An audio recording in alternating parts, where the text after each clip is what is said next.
Hi guys, Fog of Gaming here and welcome to this episode from The Observer. We are in London today and it's been raining like crazy. We are going to do something different today. Something that hasn't been done before in Battlefield Hardline. Most of you know that we have been tracking player movement and that we were monitoring the routes that the cars take. We have been gathering statistics from the beginning of Battlefield Hardline and we are sitting on so much information that we decided it was time to share some of it with you guys. We have been using this information for about a month and it has drastically increased our kills to death ratio. We started having a lot more fun as well because, well, let's face it, killing is fun, right? We will be covering downtown today and we will focus on the Hotwire game mode. We will take you through the map with some great ambush locations and kill zones. Downtown is a very concentrated map and you are never far away from the action. The helicopter doesn't have a big impact on the game compared to all the other maps. The helicopter's maneuverability is very limited because of all the buildings and the cars can easily escape by driving through the tunnel. The helicopter is forced to fly very low to be somewhat effective, but this makes it a very easy target for anyone with an RPG. Let's talk about the cars. You can hotwire 4 cars, so no vans on this map. There is a tanker, but driving that thing is the same as suicide. Do yourself a favor and stay away from the tanker. We have studied the routes that these cars take and we created an overlay map to show you where most of them will go. This includes the normal cars and the cars that you can hotwire. You can find the highest number of cars driving through that tunnel. You can compare it with Rome in Italy. Do you know the saying, all roads lead to Rome? Well, this tunnel is the same as Rome. Almost every car will end up driving through this tunnel, making this the biggest bottleneck on the map. The second biggest hotspot for the cars are the 2 roads next to the parking lots, one on the side of the cops and one on the side of the criminals. The connecting road is also a part of this hotspot because you can drive through the tunnel or you can drive on the road, above the tunnel. You won't see a lot of traffic on the left side of the map. A small exception is the main road between the Alpha car and the area where the cops spawn, but there isn't enough traffic to make it red. The places where the least amount of traffic drives past is on the other side of the parking lots. Hotwire is facing some issues. People don't like to drive the cars anymore. So we will give you a tip which will keep you alive longer while driving a car. We are planning to make a video about this in the future, so we will give you the short version.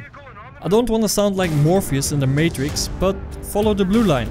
No red pills today, and you still get to stay in Wonderland. The best area to drive around with your car is right in front of your spawn. No breaching charges, no laser trip mines and no RPGs. It's not the most adventurous way to play this game, but it gets the job done. Most cars will drive in a counterclockwise direction. There are a few reasons for this. A lot of it has to do with how the cars spawn. If you get into one of the cars, you will most likely start driving in a counterclockwise direction, because the car is facing that way. Most people take the path of least resistance, which is straight ahead, and you will end up driving counterclockwise. The only exception to this is the Alpha car. This car spawns clockwise. But you have the option to turn right when you start driving, so it's 50-50. We believe that the guys at Visceral did this on purpose. Most of the companies that create games have psychologists working for them. Their main purpose is to make the game more addictive.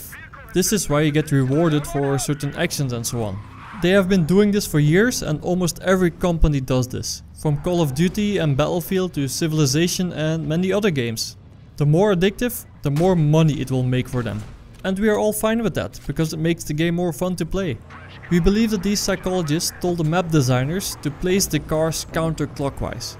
We could give you a detailed explanation on how, why and when, but that would take us ages, so let's keep it short and interesting. The biggest reason for this is human nature. Most of us do sports, right? And if you don't, have you ever seen a sports team warming up by running laps around their field? Almost all of them will run counterclockwise.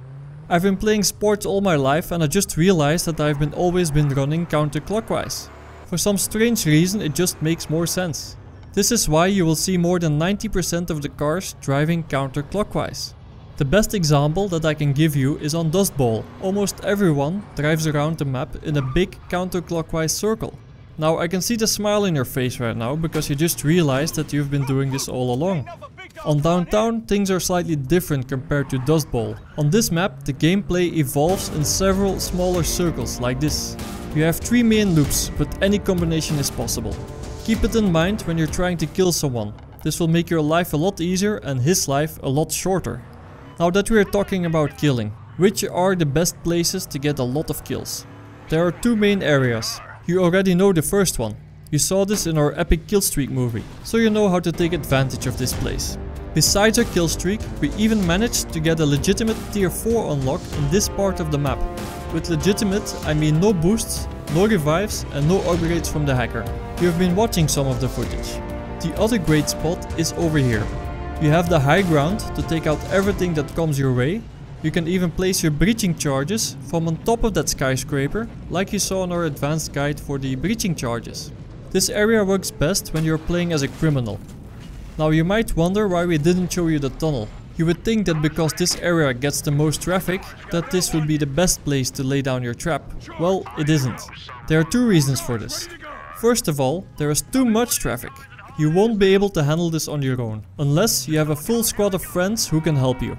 But then you're still facing your second problem. No escape routes. There's only one way in and one way out. And you have the stairs. That's it. This makes it very easy for the enemy to come looking for revenge. You probably won't be able to stay alive here long enough to make it worth it.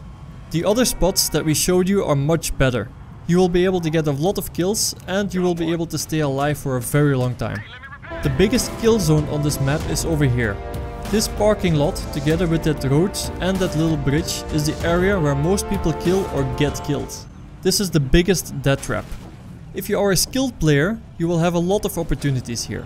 Almost every car drives past this building and there are a lot of guys running around inside or outside of this place. So you will have plenty of things to do.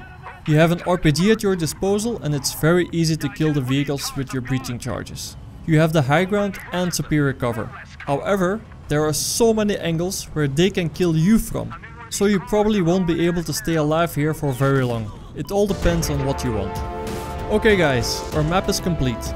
You should now have a better understanding of everything that happens on this map and you should have the advantage over your opponents. Print out this map and put it next to you. Take a look at it when you start playing on Downtown and you will be performing better than before. This was Fog of Gaming. Subscribe and become a member. Thanks for watching and see you on the battlefield.